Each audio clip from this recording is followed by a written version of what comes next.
Canarias. Radio Intereconomía. Boletín informativo. Buenas tardes. Balance político del líder del PP, Alberto Núñez Feijóo, para quien este 2025 ha sido el año del colapso del sanchismo. 2025 ha sido un mal año para España. 2025 ha sido un año pésimo para este gobierno. 2025 ha sido el peor año del peor gobierno en la historia democrática de nuestro país. 2025 ha sido el año del colapso total del sanchismo. Como era de esperar, el presidente del PP ha cargado duramente contra el gobierno y contra el PSOE por los presuntos casos de corrupción y acoso sexual que afectan tanto a Moncloa como a Ferraz, y ha acusado al Partido Socialista de llegar corrompido al poder para adueñarse del Estado. Un presidente ha subrayado Feijóo que tiene una mayoría de bloqueo en el Congreso que le impide gobernar. En este contexto, el líder del PP ha asegurado que 2026 será, dice, el año del cambio. 2026 será el año del cambio en España, porque una inmensa mayoría de españoles así lo quiere. Es verdad que no depende únicamente de mí. Lo que depende de mí es ofrecer a mi país el mejor proyecto para la España que viene. Feijóo, que ha asegurado que su único cordón sanitario para pactar es con Bildu, ha hecho referencia además a los mensajes que envió a petición de la jueza que investiga la gestión de la DANA, y ha defendido que él, al contrario que otros, no borró esos mensajes. Yo no he borrado los mensajes. Yo no he cambiado de móvil. Yo le he dado todos los mensajes. Yo no soy Sánchez. Y por supuesto, mi colaboración con la jueza es al 100%. Yo no me voy a callar cuando la jueza me haga cualquier pregunta. Ni cuando finalice la audiencia le voy a meter una denuncia. Ni voy a decir que es una jueza que produce autos prevaricando. No voy a hablar de lawfare. Insisto, no soy Sánchez. A este asunto, al de los mensajes, ha hecho referencia la ministra de Ciencia y líder del Partido Socialista en Valencia, Diana Morán, quien asegura que si es verdad que Feijóo ha cambiado el móvil hace una semana, estaría entorpeciendo una investigación judicial. En medio de una investigación judicial y a requerimiento de la jueza de Catarrocho, instructora del caso de la DANA, el señor Feijóo ha cambiado su móvil. Esto lo acabamos de escuchar. Por tanto, volvemos a insistir en la necesidad de que entregue toda la conversación entera. Y desde luego, si es verdad que ha cambiado el móvil hace una semana y eso significa que se ha borrado la conversación, el señor Feijóo estaría entorpeciendo una investigación judicial. El Gobierno, por cierto, defiende gobernar sin pasar por el Parlamento, aprobar medidas que no necesiten ser aprobadas por las Cortes para recobrar la iniciativa en el nuevo ciclo electoral de 2026. La noticia la adelantaba el diario El País y lo ha confirmado la ministra portavoz del Ejecutivo, Elma Saiz. Hay mucho que se puede hacer para mejorar la vida de la gente y que tiene, por ejemplo, un rango reglamentario, que son medidas que no tienen que ser convalidadas por el Congreso de los Diputados. Eso no las convierte en malas medidas, todo lo contrario. Se pueden hacer muchas cosas sin tener que tener el rango legislativo. Del exterior, aumenta la tensión entre China y Taiwán después de que el ejército chino haya iniciado 2 días de maniobras militares a gran escala en torno a la isla, que implica un despliegue coordinado de las fuerzas terrestres, navales, aéreas y de misiles. Quien habla es el portavoz del Ministerio de Exteriores de China, quien asegura que las maniobras militares llevadas a cabo por el Ejército Popular de Liberación son un castigo severo para las fuerzas separatistas que abogan por la independencia de Taiwán. Estos ejercicios, dicen desde el gobierno chino, son esenciales para salvaguardar la soberanía nacional y la integridad territorial. Y enfatiza, las autoridades del Ejército de China se oponen rotundamente a la independencia de Taiwán, incluso si eso significa, dice el portavoz del Ministerio de Exteriores chino, convertir Taiwán en un arsenal venenoso, detonando municiones y socavando la paz. Desde Taiwán piden a China que detenga inmediatamente estas provocaciones que califican de irresponsables y advierten a Pekín de que no debería juzgar mal la situación y convertirse en un alborotador que socava la paz regional. Taiwán asegura además que sus fuerzas militares están en alerta, listas para defenderse contra amenazas. Situación de tensión entre China y Taiwán de la que estará pendiente previsiblemente el presidente estadounidense Donald Trump, que esta tarde, por cierto, recibe en Mar-a-Lago al primer ministro israelí Benjamín Netanyahu con el objetivo de impulsar la segunda fase del acuerdo de paz en Gaza. Desde el gobierno israelí aseguran que durante la reunión ambos líderes abordarán la etapa del pacto que prevé que Hamás quede desarmado y Gaza desmilitarizada, además de un nuevo esquema de gobernanza para el enclave palestino. Aquí en nuestro país el gobierno defiende el acuerdo alcanzado con Airbus para que la compañía pueda importar material militar tras decretarse el embargo. Asegura la ministra de Defensa, Margarita Robles, que los últimos intercambios militares con Israel son industriales y comerciales y no de armas. Y el acuerdo hace referencia a Airbus, a una compañía, solo en relación a unos programas de aviación y a unos programas de aviación como es el A400. Mire, por ejemplo, la evacuación de niños gazatíes, los niños se trajeron en A400, que son programas que se hacen pues para la viabilidad normal de los ejércitos. En los mercados financieros, tono muy plano de las plazas europeas en la última semana de negociación del año. En este contexto, el IBEX 35 opera con un tímido recorte del 0,02%. Eduardo Bolinches, analista de Invertia. Si miramos el cierre de este año, es atípico, es una rentabilidad brutal. Hace ya, pues, desde el año 93 que no veíamos rentabilidades similares, pero el año pasado teníamos un 14% o el anterior un 22%. Entonces yo creo que nos vamos a quedar en la banda muy baja de estos 3 últimos años, ¿no? Entonces, ¿seguiremos sacándole algo al mercado? Sí, pero esa estrategia de que compro y me siento y que pasen los días y las semanas y los meses va a ser muy poco rentable en comparación con ese año de gestiones. Otras noticias.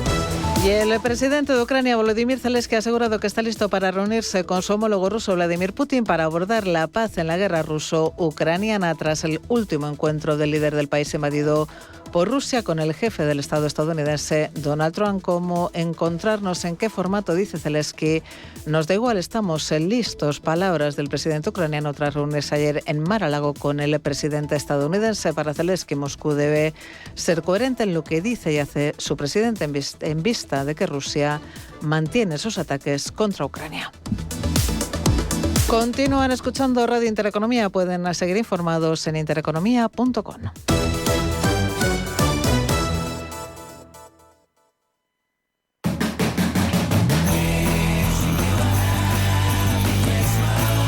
Celebramos la Navidad contigo en Radio Intereconomía.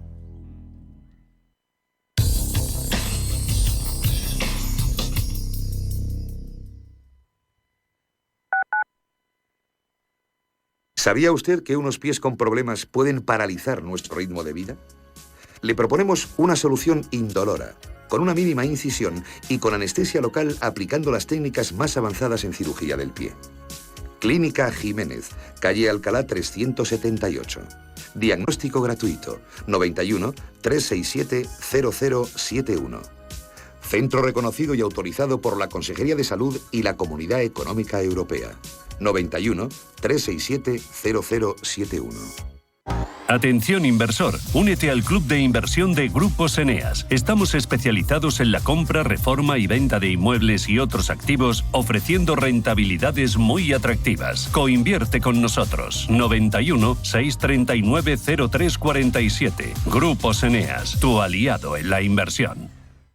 Celebra la Navidad en Nicolasa. Su elegante sala y discretos reservados brindan un espacio perfecto para celebrar estas fechas con amigos, familia o compañeros de trabajo. Ven a probar el mejor producto de temporada y las recetas de siempre con el sabor del norte. Nicolasa, en calle Velázquez 150. Reserva ya en restaurantenicolasa.com o llamando al 910 86 47 92. Los viernes a las 10 de la noche nos visita un gato, el Gato Gourmet.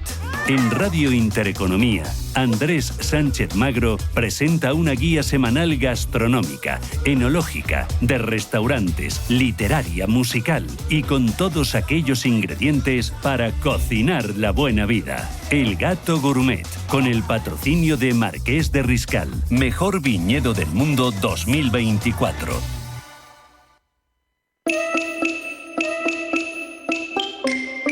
Radio Intereconomía les desea felices fiestas.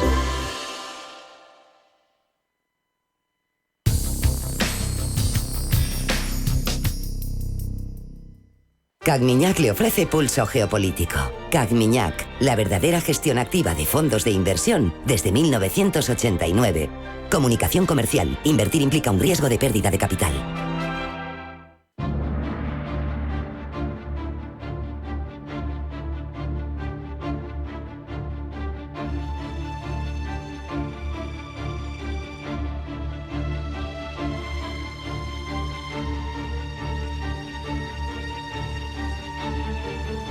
Hablamos los próximos minutos de Puerto Rico porque sus más altos representantes institucionales están en España y con una agenda económica clara: reforzar lazos comerciales, atraer inversiones y abrir nuevos canales de cooperación con el sector empresarial español. La gobernadora Jennifer González Colón y el secretario de Desarrollo Económico y Comercio, Sebastián Negrón, encabezan una delegación de empresarios que busca mostrar al mundo un Puerto Rico dinámico, innovador y abierto a las inversiones. Eso sí, todo acercamiento a Puerto Rico tiene dimensiones políticas y geoestratégicas inevitables. La isla, ya lo saben, Estado libre asociado de Estados Unidos, vive bajo un estatus que genera su debate. ¿Es una colonia moderna? ¿Es una asociación funcional? ¿Es un Estado en espera? ¿Qué es lo que es? Lo vamos a preguntar. Hoy vamos a hablar de comercio, también de contexto, de cómo Puerto Rico se proyecta en el siglo XXI, qué papel quiere jugar con sus aliados y vecinos y cómo su relación con España puede ir más allá de la memoria compartida para convertirse en una alianza estratégica de futuro. Y por eso tenemos la suerte de dar la bienvenida a la gobernadora de Puerto Rico, Jennifer González Colón. Jennifer, bienvenida, gobernadora. Muchas gracias por esta gran oportunidad de estar compartiendo contigo. Es un placer, es un honor, también lo es, recibir al secretario del Departamento de Desarrollo Económico y Comercio de Puerto Rico, Sebastián Negrón. Secretario, bienvenido, buenas tardes. Gracias, buenas tardes. Lo primero, gobernadora, llega de visita a España acompañada de una delegación de 18 empresarios. ¿Cuál es el objetivo importante, primordial de esta misión comercial y qué espera sacar en esos encuentros con el sector empresarial español? Pero lo primero es nuestra relación comercial data de muchos años y Puerto Rico poca gente sabe que nuestro principal Producto Interno Bruto es la manufactura farmacéutica, de equipos médicos, electrónica, y en el caso de España es nuestro principal socio, el segundo socio más importante después de los Estados Unidos. Nosotros le exportamos la mayor cantidad a Estados Unidos y luego a España, el segundo, más de $4.000 millones en exportación, 4.500 millones de dólares en exportación de Puerto Rico a España. Y la gente dirá, pero tan pequeño que es Puerto Rico en el Caribe, ¿cómo puede exportar tanto? Bueno, nosotros tenemos una fuerte y sólida base de manufactura donde tenemos las compañías más importantes de biofarma a nivel mundial, y eso nos permite tener una mano de obra bilingüe que accesa los servicios en el área de ciencias y tecnología, más de 30.000 empleados en esta región, y en esta ocasión venimos con una misión comercial de 18 empresas boricuas que se diferencian desde la industria de los alimentos, tecnología, servicios, entre otras. Tenemos reuniones con la Cámara de Comercio española, reuniones para buscar financiamiento en el caso oportuno. El tema energético para nosotros es bien importante y tenemos actualmente alianzas públicas-privadas con empresas españolas que le han estado sirviendo a Puerto Rico, como lo es Naturgy, como lo es Metropista, Ferrovial en un momento dado. Tenemos también mucha fase de construcción. Así que esta es una relación comercial lógica, aparte de que nosotros en Fitur el año pasado expandimos los vuelos diarios de Madrid a San Juan de Puerto Rico. Así que para nosotros España es el socio ideal. Ayudamos a invertir en Puerto Rico ahora con la política del presidente Trump de aranceles, es buscar ese reshoring, traer muchas de estas empresas que estaban saliendo de la jurisdicción para poder evadir las imposiciones arancelarias, traerlas nuevamente a Puerto Rico, que tenemos la experiencia, tenemos la manufactura, tenemos el acceso directo al mercado americano, así que trabaja bien para España y trabaja bien para Puerto Rico. Secretario, desde el punto de vista del Departamento de Comercio y Desarrollo Económico, además de la biotecnología, de la farma, ¿dónde hay mayores oportunidades en la economía de Puerto Rico para la inversión española? Cuando pensamos en oportunidades en Puerto Rico, también estamos viendo toda el área de la tecnología, de la investigación. Puerto Rico tiene un crédito contributivo de 50% para la investigación y desarrollo. Y tenemos una excelente base de 20.000 graduados anualmente de las áreas STEM. Así que las empresas que estén buscando expandir a Estados Unidos con una cultura más conocida, en un estilo de vida más conocido, Puerto Rico es un lugar ideal. Y entonces tenemos estas empresas que la gobernadora ha mencionado de calibre mundial que llevan décadas en Puerto Rico y ahora están buscando cómo entrarse en lo que es manufactura más avanzada, más tecnológica. Vemos oportunidad para suplidores españoles de entrar a suplir demanda de estas grandes empresas, como lo fue el caso de Uriel. Por ejemplo, Uriel vino a Puerto Rico a hacer una planta de cogeneración para la farmacéutica Eli Lilly, que la gobernadora la semana pasada anunció que va a estar invirtiendo $1.200 millones en Puerto Rico. Así que hay oportunidades de trabajar con la base que tenemos, los cambios tecnológicos que estas plantas están trabajando, y sabemos que España está muy interesada en entrar a Estados Unidos y no hay mejor puerta a Estados Unidos que por Puerto Rico. El secretario nos ha hablado de un caso de éxito, pero a futuro, en este viaje, ¿hay algún plan de cooperación empresarial o algún acuerdo institucional que vayamos a ver en breve? Yo creo que vamos a ver varias cosas. Hoy yo tuve reuniones con el ministro de Relaciones Exteriores aquí en España y nosotros vamos, de la misma manera que hacemos esta misión comercial aquí, para el primer trimestre del año que viene debemos tener una misión, un foro de inversiones en Puerto Rico para empresas españolas, lo que significa que las empresas españolas van a poder visitar y ver de primera mano dónde pueden invertir. Eso va a ser un foro que estaremos trabajando juntos, ¿verdad? El Ministerio de Relaciones Exteriores, la Embajada de los Estados Unidos, la Embajada de España en Estados Unidos, que ha sido una gran colaboradora en el pasado. Pero adicional a esto, hay muchos eventos. FITUR como Feria de Turismo es importante, un foro para nuestra isla. Tenemos el año que viene la celebración de los 250 años de los Estados Unidos, lo que significa que habrá múltiples eventos donde España va a estar involucrado. La visita del Sebastián Elcano a la isla como parte en marzo del año que viene, y múltiples otros eventos. Así que sí, de hecho, nosotros estamos buscando suplidores en el área de generación. Hay muchas empresas españolas que se destacan en eso. Estamos buscando nuevos suplidores en el área de transmisión y distribución eléctrica. Ahora mismo tenemos unas propuestas para 3.000 megavatios de generación nueva. Así que está abierto a distintas compañías que puedan licitar. Esa fecha es hasta primera semana de diciembre de este año. Así que oportunidades de negocio hay. Hay en construcción, hay en carretera, hay en el sector de salud, hay en las plataformas digitales.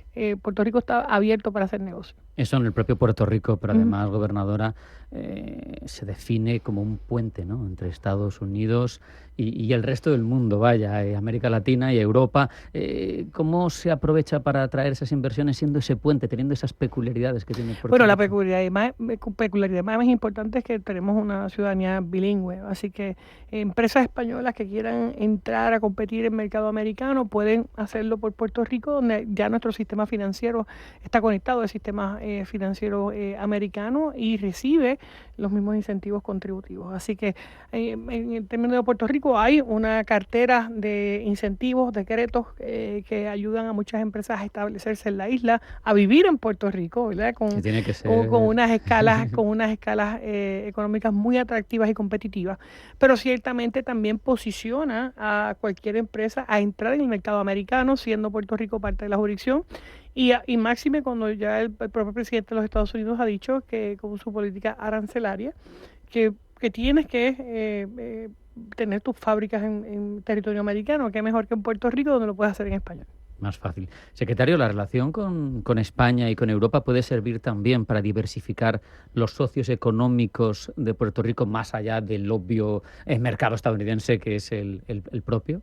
Absolutamente. Como mencionó la gobernadora, actualmente nuestras exportaciones a España están en $4.500 millones y estamos trabajando para seguir creciendo.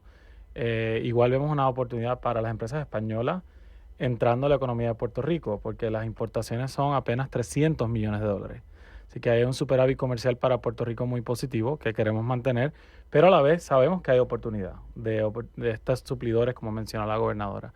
Los próximos países de relación comercial son los Países Bajos, pero España está muy por encima de todos los demás.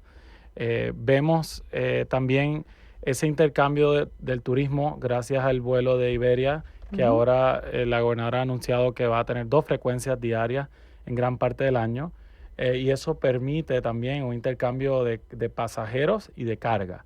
Importante que esa carga entre Puerto Rico y España tenga un horario fijo, recurrente, que las empresas puedan confiar en que eso se va a dar. Así que esas son maneras de a través de España, Puerto Rico seguir creciendo su relación comercial con el resto de Europa. Gobernadora, permítame, hemos hablado de las peculiaridades de Puerto Rico. Y usted ha defendido, me consta, la necesidad de celebrar un referéndum vinculante que permita a los puertorriqueños decidir su estatus político definitivo. ¿En qué punto está el compromiso? Porque Washington siempre parece que anda reticente. La estatidad, no sé si se dice así. Sí, nosotros en el año pasado, para noviembre del año pasado, tuvimos un referéndum para que el pueblo de Puerto Rico manifestara su opción de estatus preferencial, si convertirse en una república, si mantenerse como está, o convertirse en un estado de la nación americana. E históricamente, convertirse en un estado de la nación americana ha sido la preferencia de la mayoría de los puertorriqueños, y yo personalmente creo en la estadidad para Puerto Rico, lo que le permite un vasto desarrollo económico a nuestra isla. Y nos toca hacerlo desde Washington, ¿verdad? Hay que educar a miembros del Congreso de los Estados Unidos, a la Casa Blanca. En el pasado hemos tenido proyectos de ley sobre eso, así que yo no tengo duda que Puerto Rico se va a convertir en un estado de la nación. Yo creo que es la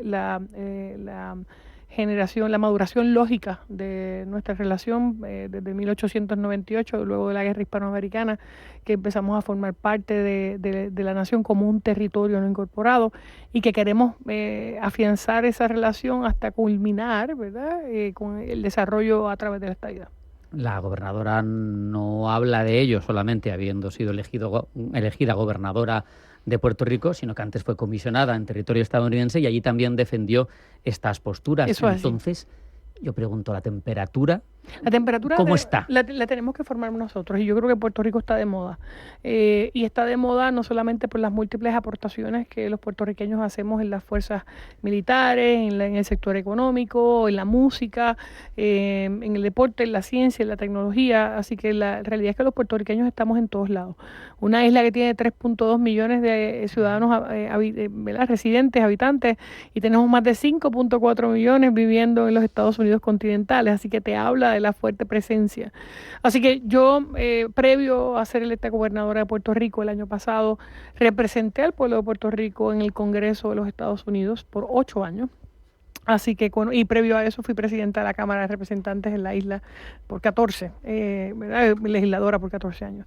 Así que está arraigado en la psiquis, ¿verdad?, de los puertorriqueños, nuestra relación con los Estados Unidos, en nuestra ambición de madurar esa relación hasta finiquitarla, convirtiéndonos en un Estado. Yo creo que esa es la transición lógica que le espera a los puertorriqueños, y nos toca a nosotros pelearla.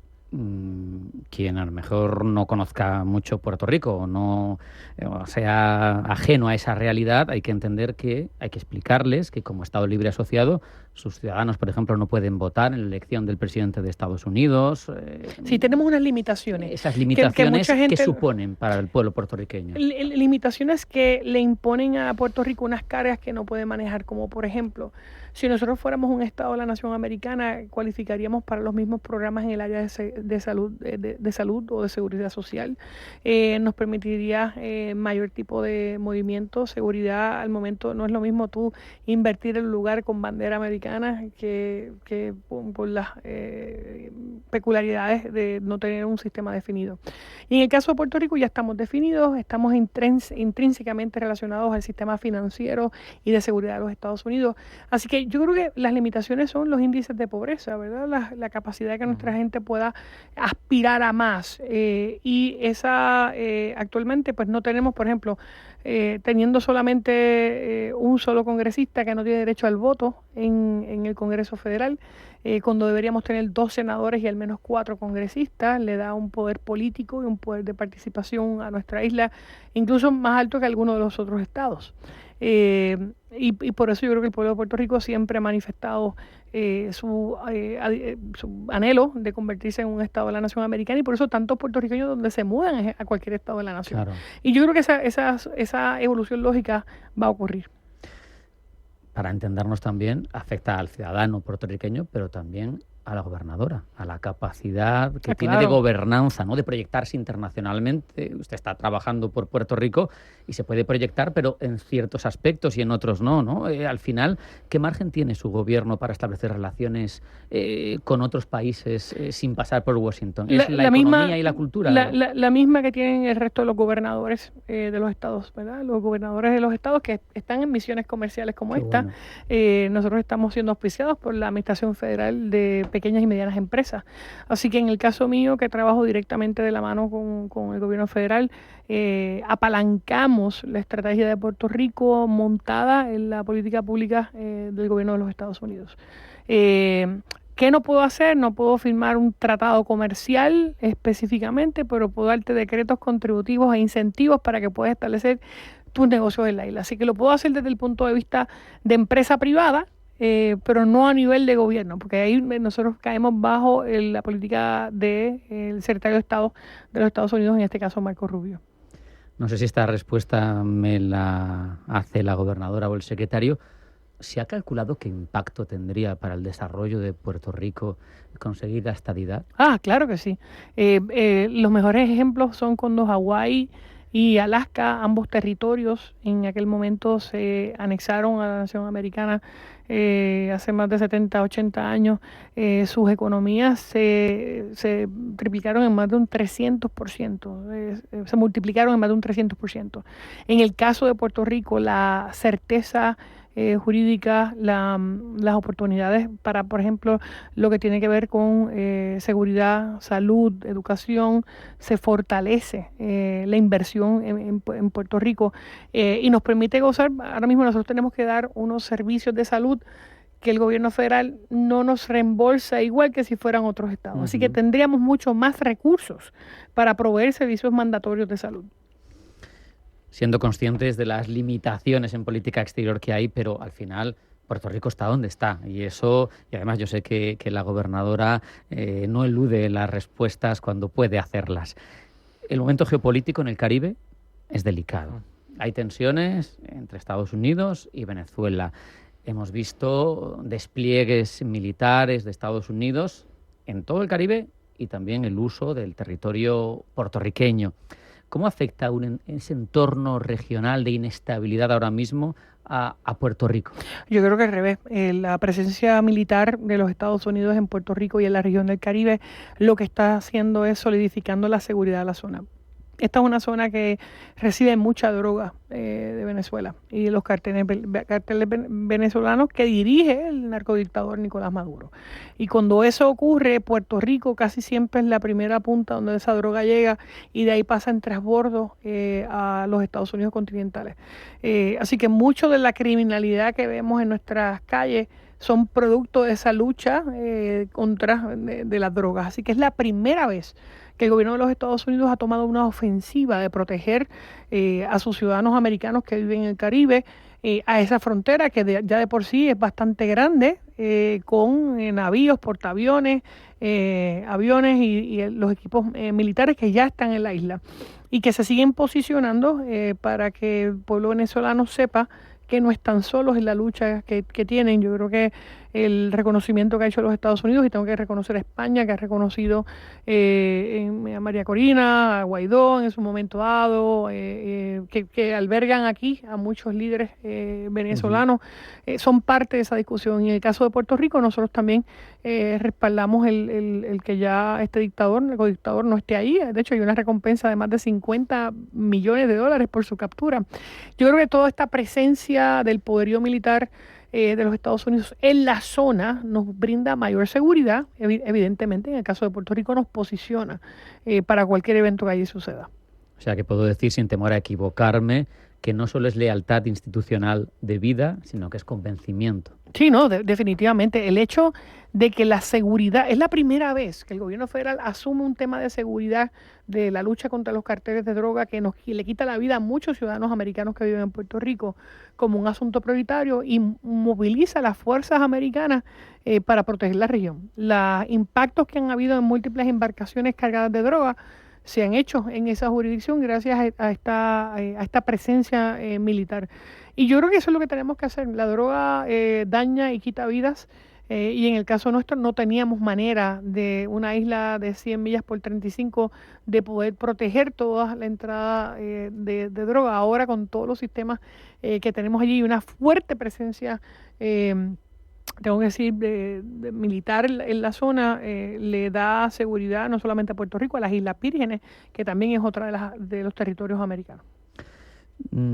Puerto Rico, sin entrar en cambio de estatus, ¿puede desempeñar un papel más activo en la cooperación regional? Emergencias, medio ambiente, porque eso se podría hacer sin interferir con las competencias de Washington, ¿verdad? Lo estamos haciendo, de hecho, ahora con el impacto del huracán a Jamaica, Puerto Rico está dando la mano, no solamente con médicos, lo hemos hecho en el pasado, por ejemplo, con la República Dominicana, cuando tuvieron la explosión de un edificio, pues enviamos bomberos, ¿verdad? Y al igual que otro personal de rescate.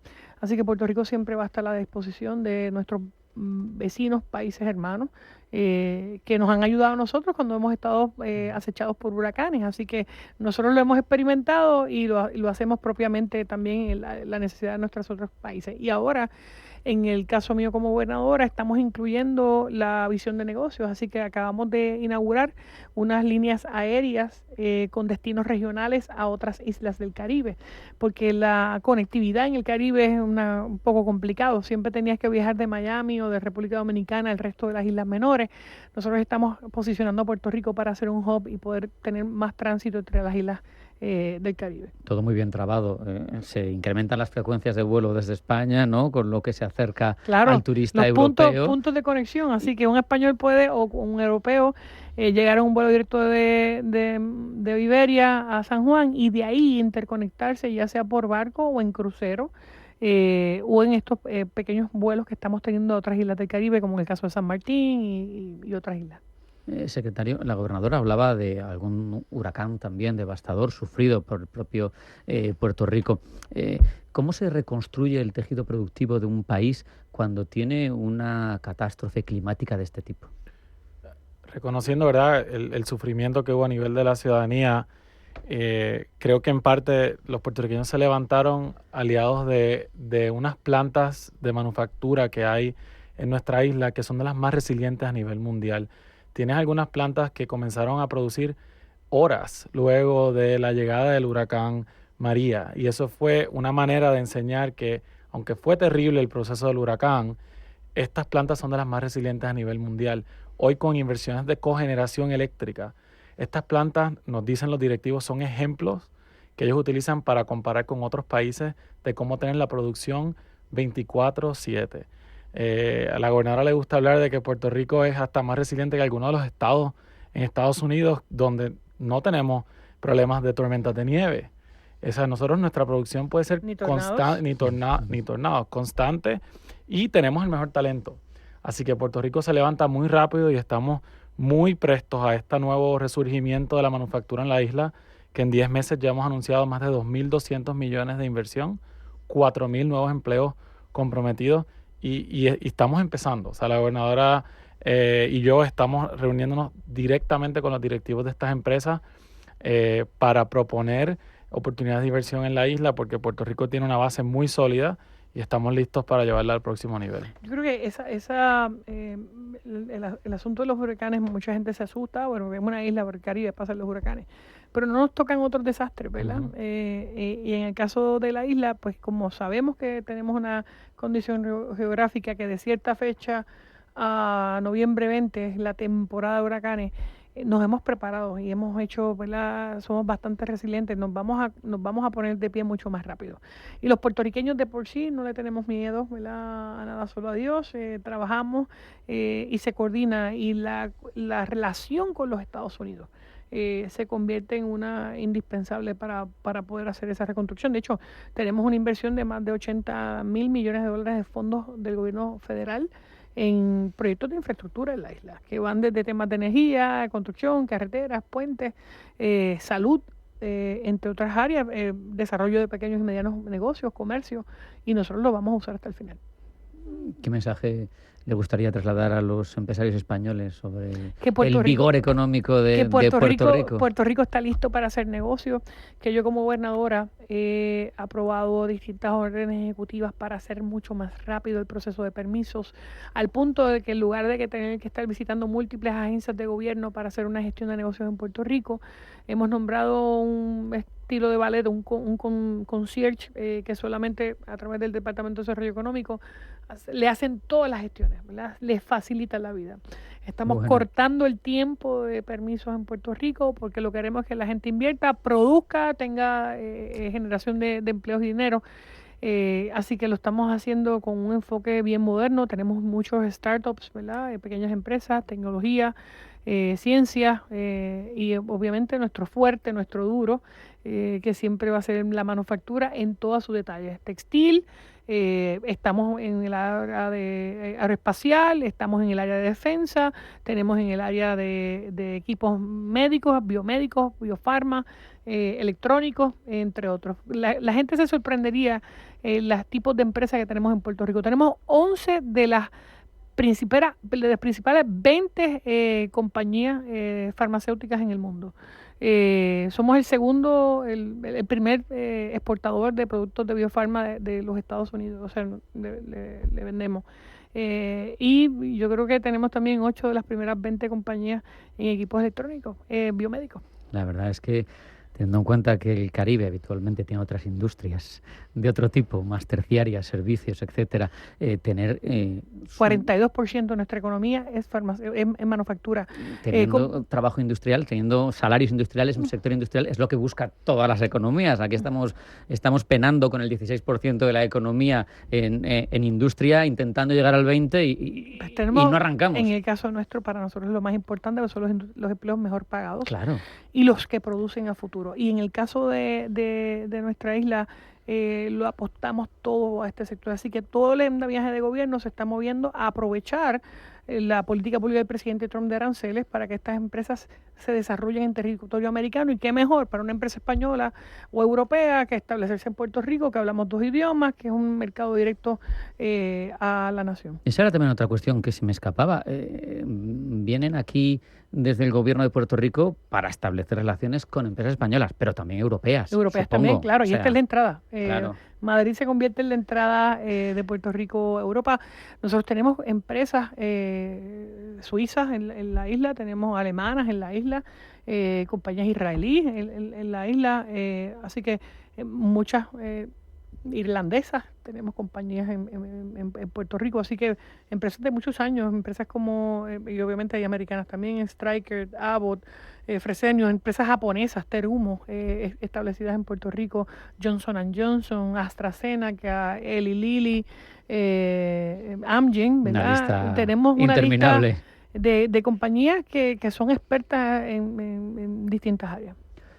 Gobernadora, leía sobre el puesto, no tiene límites de reelección. No. Hay vocación de seguir. Bueno, acabo de empezar, sí, ¿verdad? Pero bueno, acabo de ser electa. Hay que ver el planteamiento de los políticos. Sí, pero yo acabo de ser electa, me siento una mujer privilegiada. Yo soy funcionaria pública desde que tengo 25 años y ahora tengo 49. Lo que significa que yo creo que uno tiene que proveerle al pueblo de Puerto Rico lo mejor, y en este caso he tenido la oportunidad de representarlo en el Congreso. Ahora como gobernadora puedo ejecutar lo que muchas veces los gobiernos parlamentarios se detienen en el camino. Así que tengo un secretario de Desarrollo Económico que es joven, que tiene visión, que queremos posicionar y decirle a España y a el mercado europeo que nosotros no venimos con cuentos, que venimos a trabajar, que venimos a abrir, a hacer negocios y hacerlo de manera tajante, efectiva, buscar cuáles son esas oportunidades y conectarlas de manera inmediata. Así que esto no es para la foto, esto es, si queremos establecer negocios, que generar empleo, generar riqueza, Puerto Rico es el mercado para hacerlo. Secretario, ¿cómo sabremos o cómo sabrá el gobierno de Puerto Rico que esta misión comercial ha sido un éxito? Varias maneras. Lo primero es los 18 empresas que hemos traído. Vamos a medir mes a mes las ventas que ellos logren gracias al producto de esta misión. Cuando tuvimos una misión en República Dominicana en mayo, ya vimos que producto de la misión salieron 9 millones en ventas en pocos meses, y y era una misión mucho más pequeña. Aquí en España vamos a estar midiendo ese retorno. Igualmente nosotros vamos a estar mirando muy atentos todas las importaciones y las exportaciones para trabajar junto al Consulado Español en Puerto Rico, más esfuerzos e iniciativas en conjunto para que esas sigan creciendo. Es constante y no es solamente esta visita ya. Como mencionó la gobernadora, tenemos otros anuncios que queremos hacer conjunto a España y Estados Unidos. Así que es un trabajo que apenas comienza. De hecho, para nosotros el retorno de inversión es bien importante, porque si no podemos medir cuánto producen estas visitas o estas reuniones, pues no vale la pena hacerlas. En el caso de Puerto Rico, que ha estado haciendo las últimas misiones comerciales del 2019, 2022, 2024, el retorno de inversión ha sido casi 54% más que la inversión del gobierno. Así que estamos hablando de una inversión en el gobierno en aquel momento de casi 1.2 millones de dólares y un retorno de más de un 54%. Así que, y en aquella ocasión fueron con 13, con 11 empresas. Hoy estamos hablando de 18 empresas en distintas categorías. De hecho, acabamos de venir de una reunión con el equipo financiero de Arcano, que están financiando un proyecto de 200 millones de dólares de un proyecto aquí en Cuenca. Así que hay actividad comercial en ambos lados. Qué bueno, qué bueno. No quiero despedirme sin que me marque unos hitos. Es que me he quedado dándole vuelta sobre la estadidad. ¿Qué vamos a ir viendo? Vamos a ir viendo esta coordinación con el gobierno federal. Esta misma área de manufactura y área comercial. Nosotros tenemos mucha manufactura del área de defensa, de tecnología que se da en la isla Honeywell, Pratt & Whitney, Collins, entre muchas otras que manufacturan distintos tipos, Amgen, distintos tipos de tecnología para el área de defensa y equipos para el área de defensa. Y Puerto Rico produce.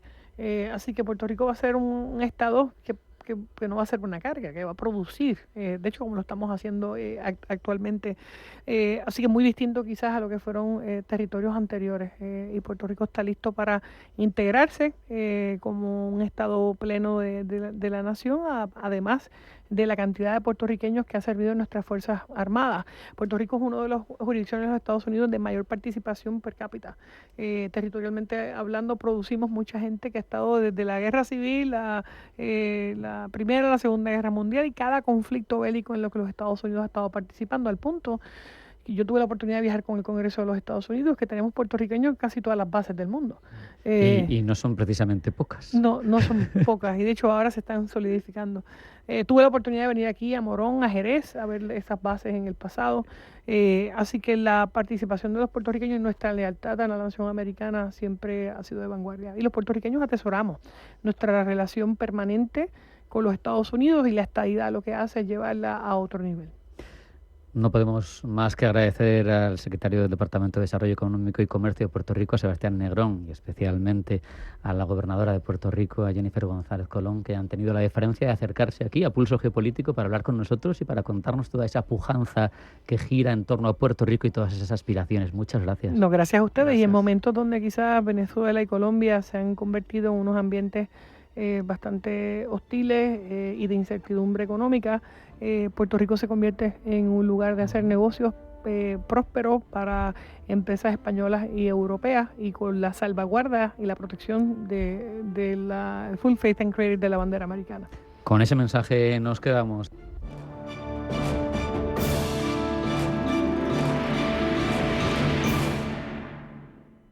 Lo de viajar estando jubilado sale bastante bien, pero si luego vas a Roma todo es carísimo. Más los souvenirs para mis hijos, mis nietos... Pero aún estás así, que no llegas a tu boda. Ay, vale. Si te preocupas demasiado por el futuro, te pierdes el presente. Deja que los planes de pensiones de Mapfre se ocupen de tu futuro. En el momento de la verdad, ¿a quién elegirías? Mapfre, tu referente en planificación financiera. Radio Intereconomía. Información económica en estado puro. Descubren células madre. Arranca 1995. Llega la inteligencia artificial. La sociedad avanza y la publicidad con ella. Por eso en Autocontrol, anunciantes, agencias y medios, llevamos más de 30 años evolucionando para seguir cuidando de que la publicidad que recibes sea leal, legal, honesta y veraz. Autocontrol, por una publicidad responsable. Antes de que amanezca te acompaña, escucha y ameniza las mañanas en Radio Intereconomía. Antes de que amanezca, con Guillermo Sancho Muela. De martes a viernes, de 6 a 7 de la mañana, en Radio Intereconomía. Tu Navidad, tu Radio Intereconomía, siempre contigo.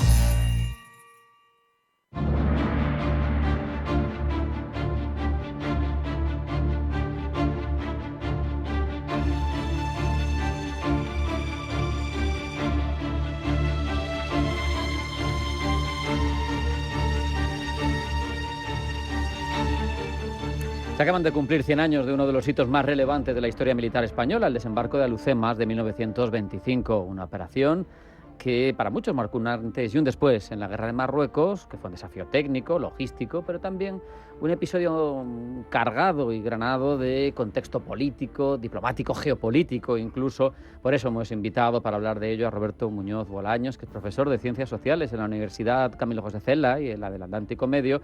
Además es especialista en historia militar y autor de Alhucemas 1925, el desembarco que decidió la guerra de Marruecos. Roberto, bienvenido, buenas tardes. Buenas tardes, muchas gracias. El desembarco de Alhucemas, lo decíamos, cumple 100 años. Yo creo que es importante para la historia militar española. ¿Puede considerarse relevante entonces definitivamente ese desembarco para nuestra historia militar? Bueno, es tan relevante como que podemos definirlo como la gran operación militar española del siglo XX. Contundente. Contundente. No hay una operación de tanto calado en la historia militar de la pasada centuria como Alhucemas. Ni siquiera el puente aéreo que organizó Franco para trasladar las tropas del ejército español en Marruecos a la península en julio-agosto de 1936. Es más relevante Alhucemas porque es mayor el número de soldados que participan y sobre todo porque fue el comienzo del fin de la guerra de la guerra del Rif, que había ensangrentado España como nación desde 1909. Explícanos, Roberto, qué circunstancias llevan a España y a Francia a colaborar, a coordinar una operación de tal envergadura en el Rif. Las circunstancias son fundamentalmente, en el lado español, el fracaso de la política abandonista de Primo de Rivera. Primo de Rivera llega al poder en 1923 y considera, siempre lo había sido, que hay que abandonar progresivamente el protectorado, dejando solamente una serie de plazas fundamentales como la propia Ceuta y Melilla, Tetuán, etc. Organiza la marcha la retirada la retirada de Schawen en 1924, que es un auténtico desastre, y además no coloca a España en una mejor posición estratégica en el protectorado. Ante esa tesitura empieza a asumir la idea de desembarcar en Alhucemas, que ya se había manifestado en el siglo XIX, pero que sobre todo a partir de 1911 se considera la operación clave para acabar con la rebelión en Marruecos. ¿Por qué? Porque parte de la bahía de Alhucemas está controlado por los Benu Riagel, la tribu de Adelkrim o la cabila de Adelkrim, que es la más belicosa y la que encabeza la rebelión en esa región marroquí. Por seguir poniendo en contexto, es la operación más relevante de España en el siglo XX, pero no hay experiencia. Es un desafío técnico, logístico, y las operaciones anfibias no eran algo común. Cuéntanos, ¿cómo se puede desarrollar? Hemos dicho España, pero falta Francia. Claro. Francia en ningún momento había apoyado a España en la rebelión del Rif. Nunca había apoyado a España. Entendía que mientras el problema lo tuviera España, no le llegaba a su parte del protectorado. ¿Qué ocurre?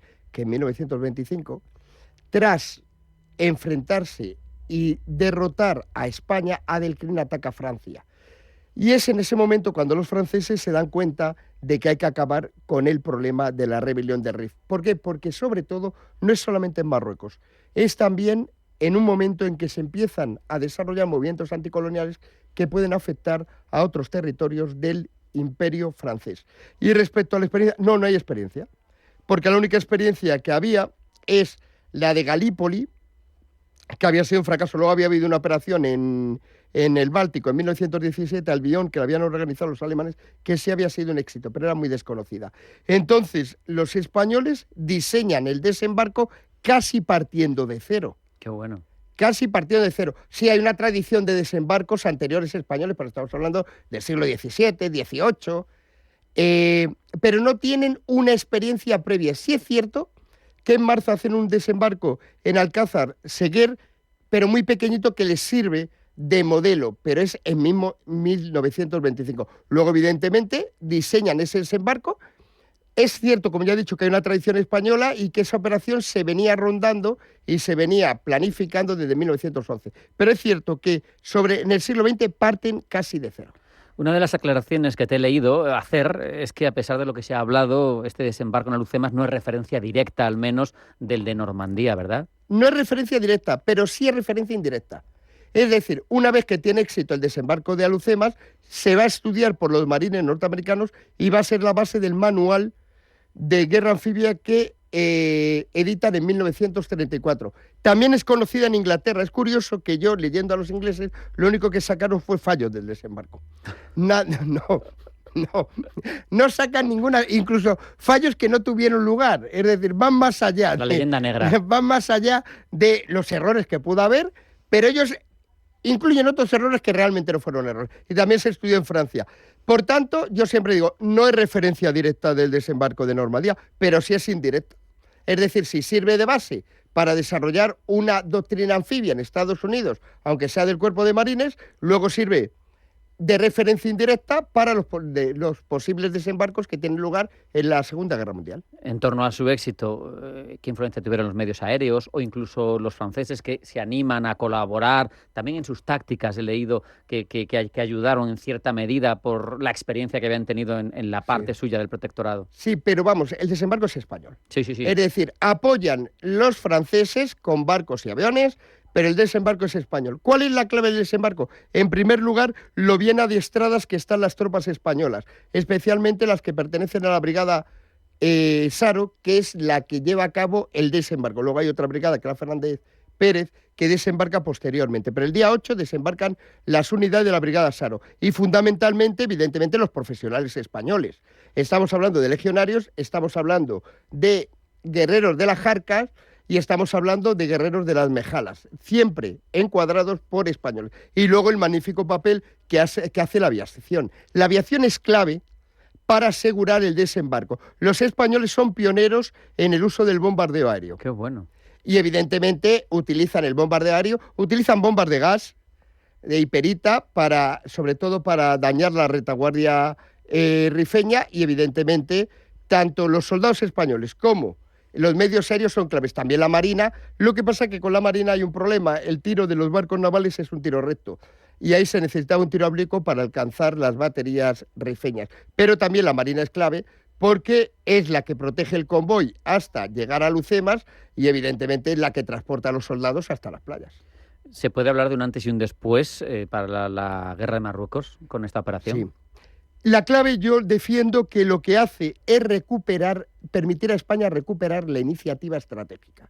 Es decir, antes de Alhucemas la iniciativa estratégica no era española, era la del Krim, por eso había atacado Francia. A partir de Alhucemas la iniciativa estratégica pasa a España con la colaboración de Francia, pero evidentemente quien ha realizado el desembarco son los españoles. ¿Qué ocurre a partir de entonces? Que si bien hay ciertas intervenciones políticas que retrasan el desarrollo de las operaciones finales, cuando éstas se ponen en marcha, lo que se llama la fase de explotación del desembarco en 6 de mayo de 1926, en poco más de 20 días, Adelkrim se rinde el 27 de mayo del mismo año. Por tanto, es clave para acabar con la guerra del Rif. Por eso he dicho que es el granito de la historia militar española del siglo XX. Es curioso, leyendo un poco sobre las circunstancias en el territorio de quienes podían estar en contra de la presencia de Francia y de España, que a diferencia de hoy en día, la monarquía marroquí no estaba demasiado molesta y no hizo gran cosa, y sin embargo fueron los rifeños quienes fueron más belicosos. Pero también es un hecho que Abdelkrim, según he leído, me corrige si estoy equivocado, si hubiera generado un estado allí tapón, probablemente no hubiera reivindicado Ceuta y Melilla, que no tiene base histórica, mientras que ahora los marroquíes sí las reivindican. Es complejo. Precisamente el líder del Partido Nacionalista Rifeño declaró hace poco que a España le interesa una república del Rif porque ya no habría chantaje marroquí sobre Ceuta y Melilla. Esa es la clave de por qué, según mi hipótesis, esa es la clave de por qué no se celebra el desembarco. Dicen, ¿es por no molestar a Marruecos? No. No es por no molestar a Marruecos, es por no desestabilizar Marruecos. Porque el sultán Moulay Hafid, que era el bisabuelo del monarca actual, apoyó el desembarco. Contra, evidentemente, una parte de su territorio, los rifeños que no se consideran marroquíes, y en consecuencia, el líder de la resistencia no es el sultán, es Adelkrim. Por eso en el Rif se reivindica la República del Rif y la figura de Adelkrim. Celebrar el desembarco yo creo que sería desestabilizar Marruecos. Bueno, pero es muy interesante conocerlo porque quizá la gente no se hace idea cómo van cambiando los intereses en función de cómo evolucionan, ¿no?, las situaciones. También, Roberto, con perspectiva histórica, el papel de la cooperación internacional para operaciones militares complejas lo pone de manifiesto Alucemas, ¿no? Sí, ahí está claro, es decir, se demuestra que evidentemente cuando varios países participan es más fácil realizar una operación. Siempre hay problemas del mando, etcétera. Aquí se repartió muy bien porque coincide un hecho que es clave para el éxito de Alucemas, que el jefe político es el jefe militar. Toda la operación está dirigida por Miguel Primo de Rivera, que es teniente general, es el dictador. Sí, hay unos jefes navales o pertenecientes a la Armada y unos jefes del ejército, pero por encima de todos está Primo de Rivera, que actúa como jefe de las fuerzas que participan en el desembarco. Y eso favorece, aunque haya franceses, la cooperación con los franceses es buena en el desembarco, tanto naval como aérea. Entonces eso facilita el desembarco. ¿Cómo debería, en tu opinión, Roberto, recordarse este desembarco de Alucemas? Porque es relevante, tú lo has puesto sobre la mesa, lo has puesto en valor. En tu opinión, tú lo has dicho, quizá por no desestabilizar Marruecos no se hace, pero parece mentira que pudiendo sacar pecho de algo que se hizo bien, siempre se habla del Barranco del Lobo en lugar de hablarse del desembarco de Alucemas.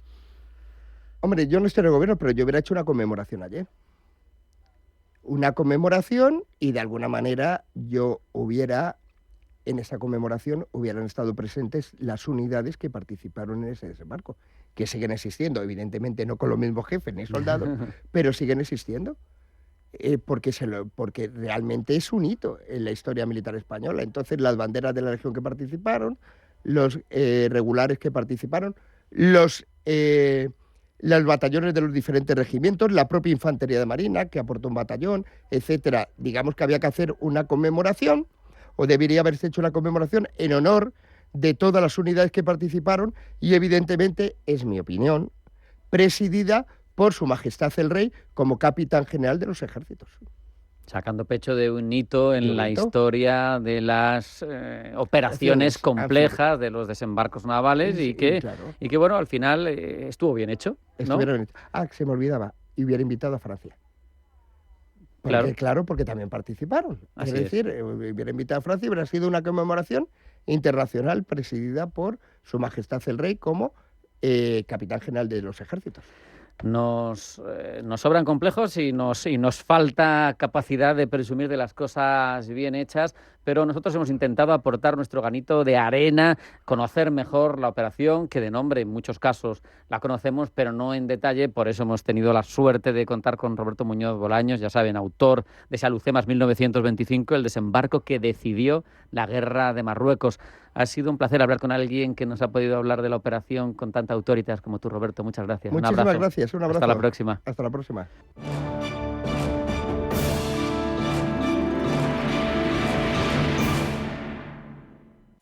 Cagmiñac le ha ofrecido Pulso Geopolítico. Cagmiñac, la verdadera gestión activa de fondos de inversión desde 1989. Comunicación comercial. Invertir implica un riesgo de pérdida de capital. Esta Navidad, déjate llevar por la magia de las luces de Valladolid. La Navidad brilla como nunca en las calles, plazas y rincones de la ciudad, transformándose en un espectáculo de luz y color que invita a soñar, pasear y compartir momentos inolvidables. Ven, vive y siente la ilusión. Ayuntamiento de Valladolid. ¿Eres un profesional del sector sanitario? Llega Gaceta de Salud. La nueva revista especializada con lo último en actualidad, innovación, pacientes, regulación, laboratorios, especialidades, hospitales y mucho más.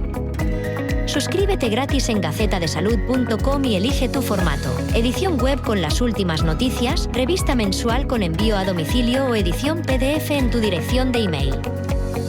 el respaldo de Editorial Ecoprensa Calidad y Seriedad Informativa Garantizada. Gaceta de Salud, conectando ciencia, empresas y personas.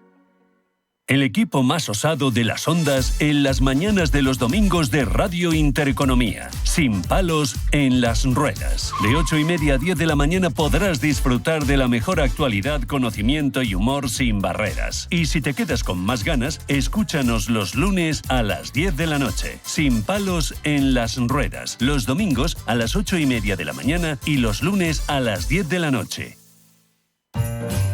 Tu Navidad, tu Radio Intereconomía, siempre contigo.